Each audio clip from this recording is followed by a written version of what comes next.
Once upon a time, an older man found himself broke, nestled in a small home, the owner of a worn-out car.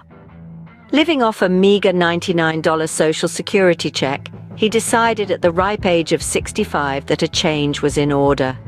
He pondered over his assets. His chicken recipe was the talk of the town among his friends. This, he figured, was his ticket to a better life. Departing Kentucky, he journeyed across the states, his recipe in hand. He pitched to restaurant owners a tantalizing chicken dish. He proposed a simple deal, the recipe for free, a small cut from the sales in return. Seemed fair, didn't it? Shockingly, he was met with rejection. Over 1,000 times he was turned away. But did he surrender? No. He held firm in his belief. His chicken recipe was exceptional. After 1,009 rejections, finally, a yes. From that single affirmation, Colonel Harland Sanders revolutionized the American chicken dining experience. Thus, Kentucky Fried Chicken, or KFC, was hatched.